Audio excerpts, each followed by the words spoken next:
Hello everyone, this is Crota giving you a shoutcast and a game from MLG Providence 2011. I believe this is the winner's bracket of the finals. I'm getting on into the higher level replays, and I pretty much don't need to do any introduction on these players. I am MLG, very well-known Zerg player, winning Code S, very well-known GSL player, spawning as the blue Zerg over here at what I'll call the 9 o'clock expansion. Meanwhile, we have Boxer spawning as the red Terran player here at the 3 o'clock expansion. And this is going to be Zerg versus Terran. Both players very high level, and I am really interested to see what goes down in this matchup. MLG, for some strange reason, positioning this Overlord in a rather unique location, going to go ahead and fly off straight to the north. And I think this is the real reasoning behind this, is that he doesn't want to get this Overlord shot. If Boxer did try to go for, say, a fast Marine, he could be able to come into the center down over here and shoot that Overlord out of the sky rather quickly. Instead, the Overlord is going to come straight into here and then move along this backside here, as we now see Boxer building a barracks in a rather strange location as well. So Boxer may be trying to do some shenanigans. We'll see what's going to go down in this matchup, as we now see another Overlord come into position here. Now, this is the MLG version of Antigua Shipyard, meaning that only cross spawns are possible. I would assume by this time, this late in the matchup, both players know that it is only a cross spawn map. And because of that, I'm assuming that they're scouting workers in a next couple of minutes or so. Next minute or so should go straight across the map. Hopefully I am correct, as we now see MLG wandering out with that one drone. A barracks about to be completed, and this barracks has yet to be seen. And what is this Marine doing? The Marine is going to be scouting out over here. It's not going to be able to catch the Overlord in time, and these players may not know where exactly their opponent is. SCV is going to pass the drone over here. SCV going to make its way out. You can see the drone had come across the center. The Marine is now going to be coming across the center, as well as the drone does not know where that barracks is, and that drone is going to be very concerned. Now, what the drone needs to do is, as I forget to turn off, there we go. As I forget to turn off there, we can see that the SCV has now come into over here, and the drone now really needs to look and see where exactly the barracks has been placed down. That SCV is just going to wander around just a little bit.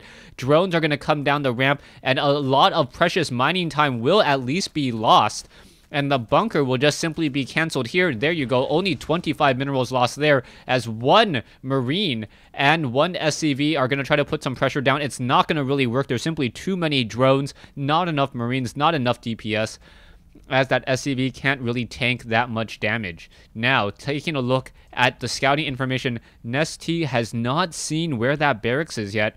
And now you see that the front door is being completed with a triple barracks. And this is going to be your standard triple racks expand, followed by 2 gas in just a moment. There's that double gas I was mentioning, as the harvester count on both sides should start to grow. Now, MLG, he may end up being a little bit too defensive just because he hasn't scouted out those barracks. This is the mind games that we talk about in StarCraft 2. He is now going to send a Zergling over, and the Zergling needs to scout this out. The Zergling are going to spot the Marines, and the Marines quickly shoot down that Zergling, but the Zergling did see up onto that high ground and see 2 additional barracks being built in addition to that one barracks here. So he knows that he needs to get a lot more base defense. A second, or I believe another queen's being added. Yeah, so another queen's going to be added. A third queen, a second queen at the natural at the natural expansion. We'll see how all of this works. Yes, I should really get more professional and install a cough/sneeze button at some point, but then again, views have been going down, and so have donations, so kind of hard to justify all the expenses. Anyways, coming back into the game, drone now making its way out. Then Overlord is going to spot along here in just a moment and see that there are SCVs starting to mine. That is important. He knows that the gas has yet to be established, though, as we are now going into a tech lab, combat shield getting researched, and we'll see what exactly Boxer's long-term strategy is going to be. An additional supply depot being built there, so a rather interesting Interesting development there, and it's going to be a little bit more difficult to try to Baneling bust this front door. This is going to be the weak part on this front. A couple of Banelings should be able to destroy that rather easily, as perhaps a supply depot will be added here and here to try to minimize any of that damage.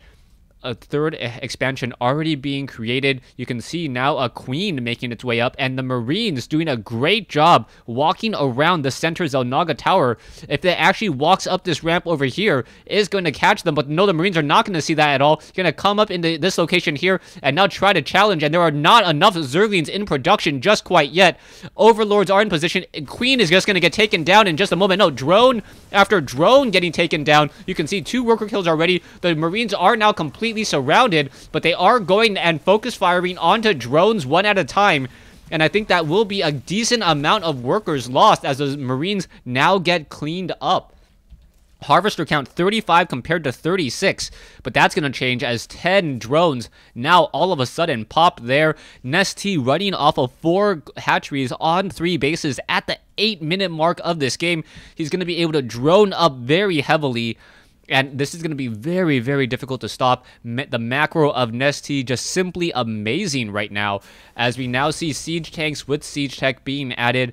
Marines getting stim and combat shield. Those Marines are going to get surrounded and taken down. The Marines trying to back off, get their backs to the wall, and allow the other Marines to shoot through those barracks and get more damage.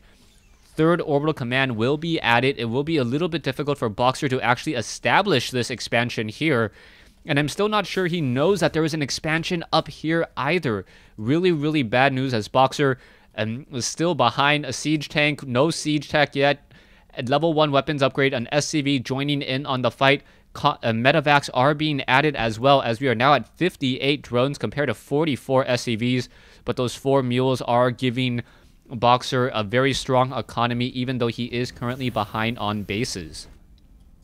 Marines once again doing the circumnavigate around the center, wanting to make sure that they don't simply reveal themselves to their opponent there. One Zergling, you can always expect one Zergling at least sitting at the Xel'Naga tower there, as another group of Marines is now being added, but no siege tanks. The Zergling went up the front door and pretty much knows that an attack is coming, because no units are here protecting it. Drones and Banelings are in... Banelings are off over here. Zerglings in position, and this is going to be a very bad attack.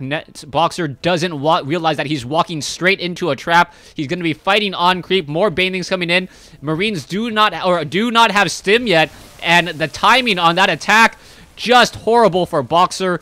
And Boxer now needs to retreat. Is he going to be able to pick up those Marines? Yes, he is able to pick up a few of them. Trying to drop up onto the high ground. He may get in a free couple Baneling shots here. 1 Baneling, 2 Banelings down, as the Marines are now trying to go after another Baneling there. The Baneling is going to simply walk up the ground now. And now we'll see what Boxer does. Perhaps some fancy flying with that dropship medevac, which he was famous for in Brood War, may come around. Marines now dropping down, going to be able to take care of one Overlord perhaps. The Overlord does not get taken down. The Marines need to jump back in there, and it doesn't look like it will get jump back up at all, as we now see Marines, siege tanks, one Zergling underneath that orbital command, going to prevent it from landing for a little bit of time as the Marines finish it off.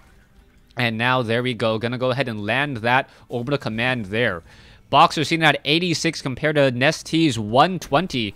We are now getting into Mutilus play. Boxer needs missile turrets, and a lot of them, to get back into this game. Perhaps 2 to 3 missile turrets per orbital command. There is only 1 missile turret down over here. There's a missile turret over here, as well as Boxer simply building up a lot more barracks inside his base. He really wants the macro up, and we'll see how this all works out. The center Xel'Naga tower was not caught. Banelings are still off over here. The siege tanks still don't know what's really going down. SCV now going to lead the way. Zerglings are over here. 1 Zergling, a couple of Marines. Banelings now going to try to come in, and the Banelings get taken down. Marines still chasing, getting off a couple more Baneling kills before they are able to get back onto that creep, where they do move even more quickly. These siege tanks now realize that their positioning is exposed. Zerglings and Banelings going to try to come in for a counterattack. That medevac a little bit too slow. The Marines perhaps are going to stim. Yes, there you go. Siege tanks now sieging just in time to counter any Banelings that may come their way. Another command center needs to be built by Boxer, but he doesn't have really that many options to try to expand to.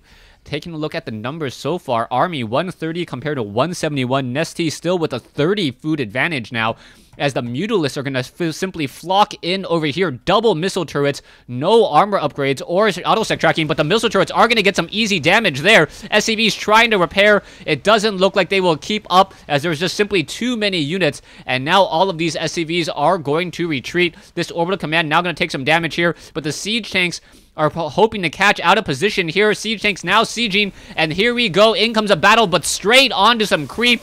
Banelings melting the Marines, and I believe that is going to be a good GG there, as that attack force gets completely cleaned up.